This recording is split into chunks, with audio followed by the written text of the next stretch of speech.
Dear students, this is A. Rojaramani. I hope you are all safe in your home.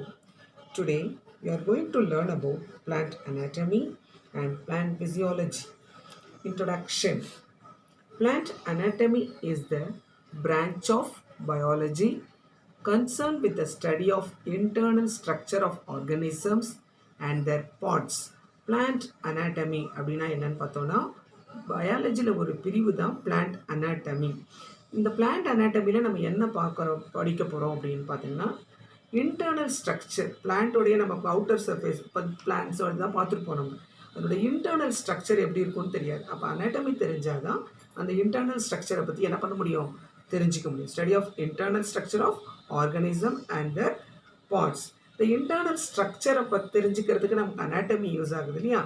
அதே மாதிரி இந்த internal ஸ்ட்ரக்சரில் இருக்கக்கூடிய அந்த டிஷ்யூஸ் ஆர்கன்ஸ் எப்படி ஃபங்க்ஷன் பண்ணுறது அப்படின்றத பிளான்ட் ஃபிசியாலஜியில் நம்ம என்ன பண்ணலாம், தெரிஞ்சுக்கலாம்.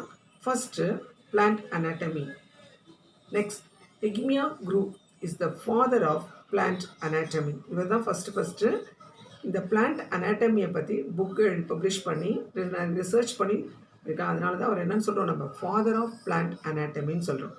Anatomy is a Greek word. Ana as under, செமினின் ஈக்குவல் டு கட். அப்படின்னா என்னென்னா தாவரத்தினுடைய பகுதி பொருட்களை வெட்டி அவற்றின் உள்ளமைப்பை நம்ம நுண்ணோக்கி மூலம் ஆய்வு செய்தலை குறிக்கும். அதை தான் நம்ம என்ன சொல்கிறோம், அனாட்டமி அப்படின்னு சொல்கிறோம். We have already studied the different kinds of tissues in 9th standard, isn't it? Now you just recall about tissues. What is tissue? Tissues are their group of cells that are similar or dissimilar in structure.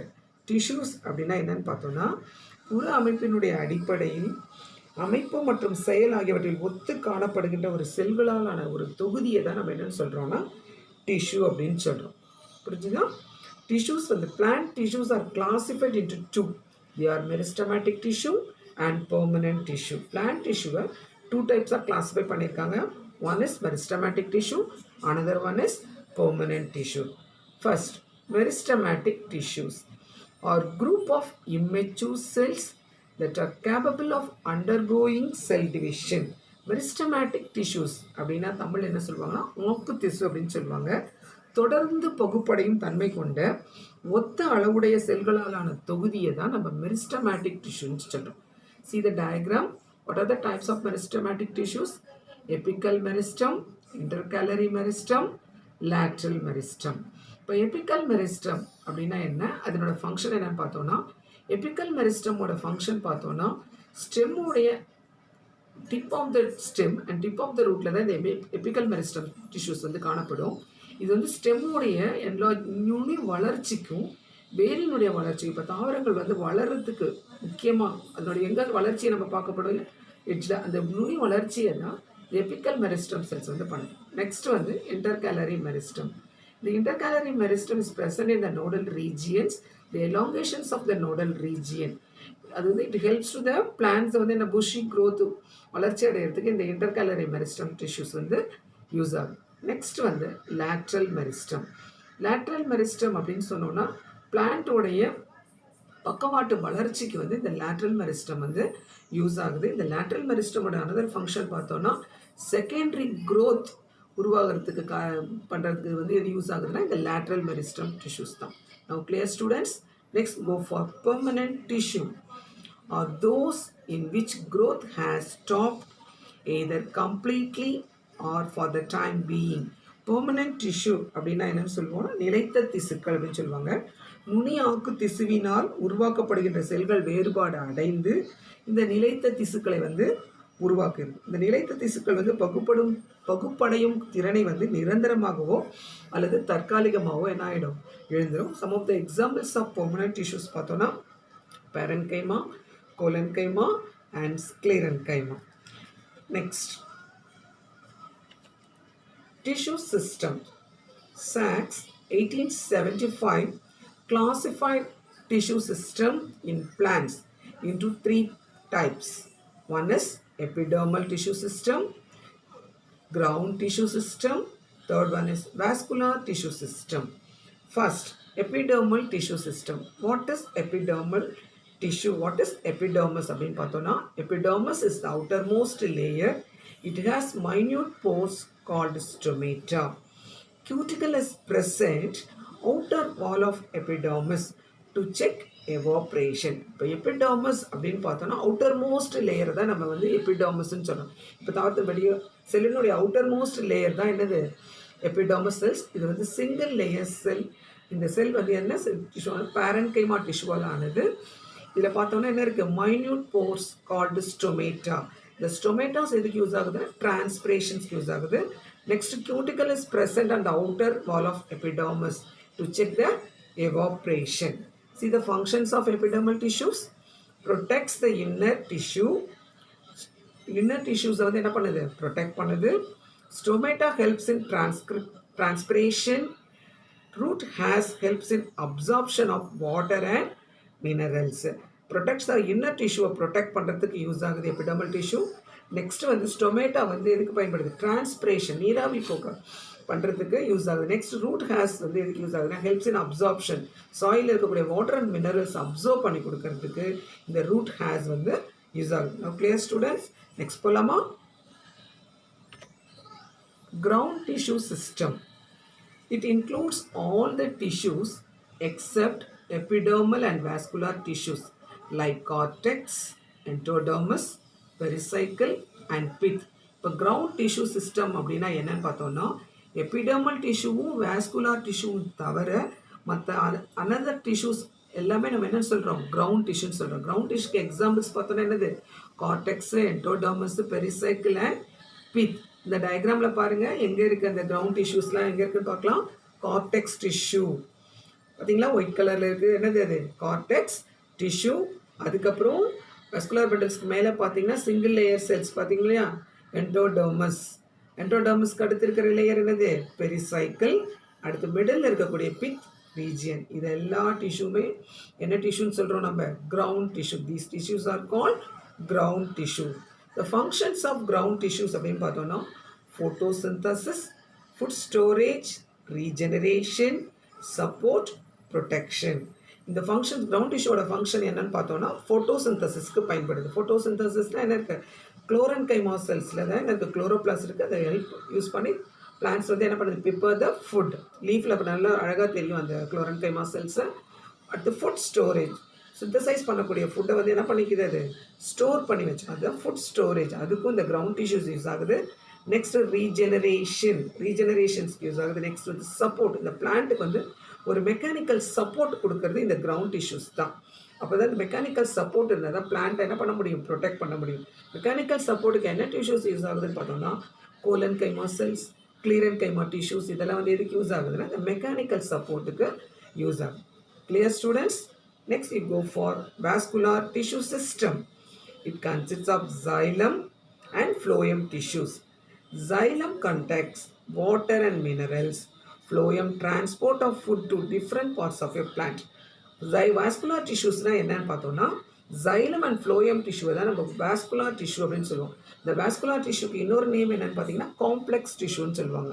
More of the tissues அது வந்து என்ன ஆகுதுன்னா ஒன்றா இணைஞ்சு function பண்ணுது. அதனால தான் இது என்னன்னு சொல்லுவாங்க, காம்ப்ளெக்ஸ் டிஷ்யூ. xylem contains, இதில் வந்து xylem டிஷ்யூவோட வேலை என்னன்னு பார்த்தோன்னா என்னது, வாட்டர் அண்ட் மினரல்ஸை கண்டக்ட் பண்ணி பிளான்ட்டுக்குள்ள ஆல் பார்ட்ஸ்க்கு வந்து கொடுக்கக்கூடாது. ஃப்ளோயம் டிஷ்யூவோட ஃபங்க்ஷன் பார்த்தோன்னா transport of food to different parts of a plant. Phloem வந்து எதுக்கு யூஸ் ஆகுதுன்னா, லீஃப் ப்ரிப்பேர் பண்ணக்கூடிய அந்த ஃபுட்டை வந்து என்ன பண்ணுது, ஆல் ஓவர் த பிளான்ட்ஸ்க்கு வந்து கொண்டு போய் கொடுக்குறது எந்த டிஷ்யூவோட வேலை, ஃப்ளோயம் டிஷ்யூவோட வேலை. Now clear students, next vascular tissue system எத்தனை டைப்ஸ் இருக்குதுன்னு பார்க்கலாம். நம்ம ஜென்ரலாக இப்போ வாஸ்குலார் டிஷ்யூ சிஸ்டம்னா என்னன்னு பார்த்தோம்.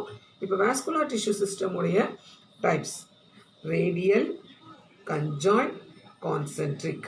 இப்போ இந்த கன்ஜாயின்ட் வாஸ்குலர் பண்டல் பார்த்தீங்கன்னா 2 டைப்ஸ் ஆஃப் ஃபர்தராக டிவைட் பண்ணியிருக்காங்க. One is collateral vascular bundle, another one is bicollateral vascular bundles. Concentric பார்த்தீங்கன்னா ஆம்பிவெசல், ஆம்பிக்ரைப்ரல். அடுத்து பார்த்தீங்கன்னா கொலாட்ரலில் பார்த்தீங்கன்னா ஓப்பன் அண்டு க்ளோஸ். நெக்ஸ்ட் வீடியோவில் நம்ம இதை பற்றி டீட்டெயிலாக பார்க்கலாம். வெயிட் பண்ணுங்கள், எங்கேயும் போயிடாதீங்க. இன்னும் 2 செகண்ட்ஸில் உங்களுக்கு நெக்ஸ்ட் வீடியோ அப்லோட் ஆகிடும். ஸ்டூடெண்ட்ஸ், நம்ம இப்போ ஃபஸ்ட் வீடியோவில் பார்த்தோம் இல்லையா, வாஸ்குலர் பண்டல்ஸோடைய டைப்ஸ் என்னென்ன டைப்ஸ்ன்னு பார்த்தோம் இல்லையா, அந்த ஃப்ளோ சார்ட்டில் அதோட கண்டினியூஷன்ஸ் தான் இந்த வீடியோ. ஃபஸ்ட் என்ன பார்த்தோம், நம்ம ரேடியல் பண்டல்ஸ். ரேடியல் பண்டல்ஸ்னா என்னன்னா xylem and phloem are present in different radii alternating with each other. xylem-உம் phloem-உம் டிஃப்ரெண்ட் ரேடியஸில் அமைஞ்சிருக்கும், ஆல்டர்னேட்டாக அமைஞ்சிருக்கும். அதுதான் நம்ம என்ன சொல்கிறோம், ரேடியல் பண்டல் சொல்கிறோம். அதுக்கு தான் என்னது எக்ஸாம்பிள் வந்து ரூட்ஸ் கொடுத்துருக்காங்க பாருங்கள். xylem and phloem எப்படி இருக்குது, அடுத்தடுத்து வெவ்வேறு ஆரங்கள் அமைஞ்சிருக்கு. அந்த டயக்ராமில் பாருங்கள், ரேடியல் பண்டல்ஸ், xylem டிஷ்யூ, அது பக்கத்தில் என்ன டிஷ்யூஸ் இருக்குது, phloem tissue. The xylem and phloem is alternative arrangement. This is called radial. Now clear students? Next, conjoined bundles. Conjoined. Xylem and phloem lies on the same radius. Xylem and phloem வந்து பார்த்தோம்னா ஒரே ரேடியஸில் இருந்ததுன்னா அது வந்து என்ன சொல்கிறோம், conjoined bundles அப்படின்னு சொல்கிறோம். Conjoined bundles are further divided into two. நம்ம ஏற்கனவே ஃப்ளோ சார்ட்டில் பார்த்தோம், collateral and bicollateral. First, collateral vascular bundle. Xylem lies towards the center and phloem lies towards the periphery. When cambium is present in collateral bundles, it is called open. Example, dicot stem. And collateral bundles without cambium is called closed. Example, monocot stem. First, collateral bundle na enna paakalam. Xylem lies towards the center. Xylem வந்து சென்டரில் இருக்கும், and phloem வந்து என்ன ரீஜனை நோக்கி இருக்கு, periphery ரீஜனை நோக்கி இருக்கும். அந்த phloem பெரிஃபெரி ரீஜனை நோக்கி, xylem வந்து சென்டரை நோக்கி இருந்ததுன்னா that type of vascular bundle is called collateral vascular bundle. இப்போ இந்த கொலாட்ரல் வாஸ்குலர் பண்டல்லே நம்ம பார்த்தோம்னா when கேம்பியம் ப்ரெசென்ட் ஆகிருக்கும், வாஸ்குலர் பண்டலில் நடுவில் கேம்பியம் ப்ரெசென்ட் ஆகிருந்ததுன்னா that vascular bundle is called என்னன்னு சொல்கிறோம் நம்ம, ஓப்பன் கன்ஜாயின்டு கொலாட்ரல் ஓப்பன் அப்படின்னு சொல்கிறோம். கன்ஜாயின்ட் கொலாட்ரல் வாஸ்குலர் பண்டல் வந்து ஓப்பன் டைப் அப்படின்னு சொல்லுவோம். நெக்ஸ்ட் வந்து கொலாட்ரல் பண்டல்லே தான், பட் அதில் என்ன இருக்குன்னா ஆப்சன்ஸ் ஆஃப் கேம்பியம். மோனோகாட் பிளான்ஸில் பார்த்தோம்னா இந்த வாஸ்குலர் டிஷ்யூவில் என்ன இருக்காது, செகண்டரி க்ரோத் இருக்காததுனால அதில் கேம்பியம் டிஷ்யூ இருக்காது. ஸோ இந்த கேம்பியம் டிஷ்யூ ஆப்சென்ட் ஆகிருந்ததுன்னா that vascular bundle is called என்னது, closed collateral bundle.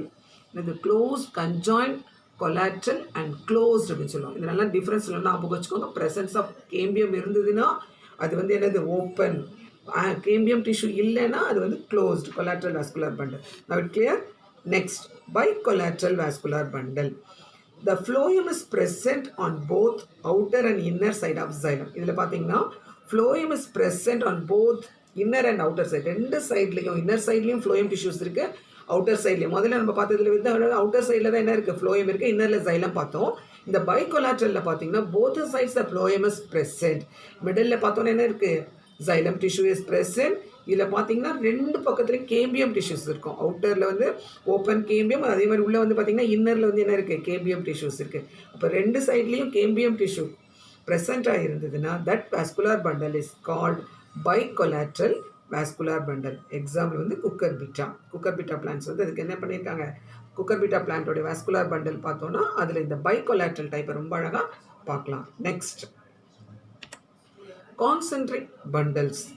Xylem completely surrounds the phloem or vice versa is called concentric bundles. இப்போ concentric bundles அப்படின்னு பார்த்தோம்னா xylem வந்து கம்ப்ளீட்டாக phloem சுற்றி இருக்கும், அப்படி இல்லை வைஸ் வெர்சா. அது இல்லாட்டினா phloem வந்து phloem சென்டரில் இருக்கும், அதை சுற்றி xylem இருக்கும். ரெண்டும் இருந்தால் அது வந்து என்னென்னு சொல்கிறோம், கான்சென்ட்ரிக் பண்டல். இந்த கான்சென்ட்ரிக் பண்டலில் டூ டைப்ஸாக கிளாஸிஃபை பண்ணியிருக்காங்க. ஒன்று வந்து ஆம்பிவெசல், செகண்ட் ஒன் இஸ் ஆம்பிக்ரைப்ரல். ஆம்பிவெசல் அப்படின்னு பார்த்தோம்னா xylem surrounds phloem. xylem middle இருக்குது, அதை சுற்றி அந்த செகண்ட் டயக்ராமில் பாருங்கள், xylem மிடில் இருக்குது, அதை சுற்றி phloem டிஷ்யூ இருக்குது. இதை மாதிரி இருந்தால் இது கான்சென்ட்ரிக் பண்டல் தான். அதுக்கு அந்த கான்சென்ட்ரிக் பண்டல்ஸில் இது என்னென்னு சொல்கிறோம் நம்ம, ஆம்பிவெசல் அப்படின்னு சொல்கிறோம். கிளியர்?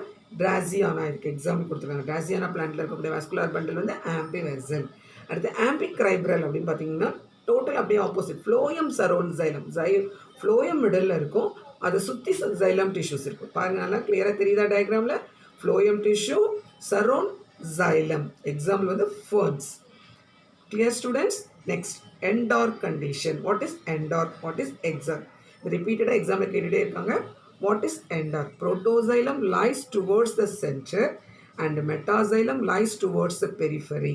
எக்ஸாம்பிள் வந்து என்னது, ஸ்டெம். Protoxylem, metaxylem. xylemல பார்த்தீங்கன்னா டூ டைப்ஸ் ஆஃப் xylems இருக்கும். ஒன்று வந்து புரோட்டோசைலம், இன்னொன்று வந்து மெட்டாசைலம். நல்லா பாருங்கள், உங்களுக்கு மெட்டாசைலம்னா அந்த பெரிய சைஸில் இருக்குல்லையே அதுதான் மெட்டாசைலம் சொல்லுவாங்க. சின்னதாக இருக்குல்ல இந்த xylemல அது வந்து என்னது, புரோட்டோசைலம் அப்படின்னு சொல்லுவாங்க. இப்போ இந்த மெட்டாசைலம் வந்து எங்கே நோக்கி இருக்குன்னா டுவோர்ட்ஸ் த பெரிஃபரி ரீஜியனை நோக்கி இருக்குது. புரோட்டோசைலம் பாருங்கள், சின்னதாக இருக்கிற சைலம் எதை நோக்கி இருக்குது? பித்து நோக்கி இருக்குது. இந்த கண்டிஷனை தான் நம்ம என்னன்னு சொல்கிறோம்? Endarch condition. Next exarch. Protoxylem lies towards the periphery and metaxylem lies towards the center. அப்படியே எண்டார்க்கு டைரெக்டாக ஆப்போசிட் தான் எக்ஸார்க். பார்த்தீங்கன்னா புரோட்டோசைலம் வந்து இதில் எப்படி இருக்கும்? பெரிஃபரி ரீஜியனை நோக்கி இருக்கும். மெட்டாசைலம் வந்து எது நோக்கி இருக்குது? சென்டரை நோக்கி இருக்குது. நல்ல டயக்ராம்லேயே பாருங்கள், மெட்டாசைலம்ஸ் எங்கே இருக்குது? சென்டரை நோக்கி இருக்குது. புரோட்டோசைலம் வந்து எங்கே இருக்குது? பெரிஃபரி ரீஜியனை நோக்கி இருக்குது. அந்த கீழே இருக்க டயக்ராம் பாருங்கள். செகண்ட் ஒன் அதில் வந்து பாருங்கள், மெட்டாசைலம் வந்து பித்து நோக்கி இருக்குது. புரோட்டோசைலம் பார்த்தீங்கன்னா எந்த ரீஜனை நோக்கி இருக்குது? Periphery region. ஸோ இது எக்ஸாம்பிள் வந்து பார்த்தீங்கன்னா ரூட்ஸ் வாஸ்குலர் பண்டில்ஸ். இந்த ரூட்ஸோட வாஸ்குலர் பண்டிலில் நம்ம பார்த்தோன்னா இந்த எக்ஸார்க் கண்டிஷனுக்கு பார்க்கலாம். இந்த எண்டார்க் வந்து டைகாட் ஸ்டெம்மில் பார்க்கும்போது இந்த எண்டார்க் கண்டிஷனை ரொம்ப கிளியராக பார்க்கலாம். I hope to you understand students. Next for evaluation பாருங்கள். First question, who is the father of plant anatomy? நம்ம ஃபர்ஸ்ட் வீடியோவிலே பார்த்தோம். பிளான்ட் அனாட்டமியோட ஃபாதர் யார் அப்படின்னு சொல்லுங்கள். Next define tissues. நம்ம டிஷ்யூஸ் பற்றி ஏற்கனவே 9th ஸ்டாண்டர்டில் படிச்சிருக்கோம். ஜஸ்ட் நம்ம இப்போ அதை ரீகால் பண்ணியிருக்கோம். Now clear. Next name the types of plant tissues. Plant டிஷ்யூவோட டைப்ஸ் என்னென்ன அப்படின்னு. Next what is the functions of dermal tissues? Dermal tissue நம்ம ஏற்கனவே பார்த்தோம்ல, இப்போ டெர்மல் டிஷ்யூவோட ஃபங்க்ஷன்ஸ் என்னன்னு சொல்லிட்டு அதுதான். Name the types of vascular bundles. Types of vascular bundles நம்ம ஏற்கனவே ஃப்ளோ சார்ட்டில் பார்த்தோம் இல்லையா? ஃபர்ஸ்ட் வீடியோவில் நான் காமிச்சிருப்பேன் types of vascular bundles. Next பாருங்கள், draw a radial vascular bundle and label the parts. Second வீடியோவில் ஃபர்ஸ்ட் டயக்ராமே அதுதான். What is concentric vascular bundle? Concentric vascular பண்டல்லாம் எப்படி இருக்கும் அப்படின்னு நீங்கள் என்ன பண்ணணும்? எழுதுனது தான் பார்த்தோம். What are the components of vascular tissue system? Vascular டிஷ்யூடைய சிஸ்டமுடைய காம்பனன்ட்ஸ் என்னென்னு சொல்லி. Next question, xylem surrounds phloem. இப்போ தான் பார்த்தோம், ஜைலம் வந்து ஃப்ளோயமை சுற்றி இருந்தால் அதுக்கு என்ன அப்படின்னு சொல்லி. Next draw the conjoint bicollateral vascular bundle and label the parts. இந்த டயக்ராம்லாம் வெரி இம்பார்ட்டன்ட். இந்த கொஸ்டின் அடிக்கடி நமக்கு எக்ஸாமில் கேட்டுகிட்டே இருப்பாங்க. அதனால் கொஞ்சம் நல்லா ப்ராக்டிஸ் பண்ணுங்கள் ஸ்டூடெண்ட்ஸ். தேங்க்யூ.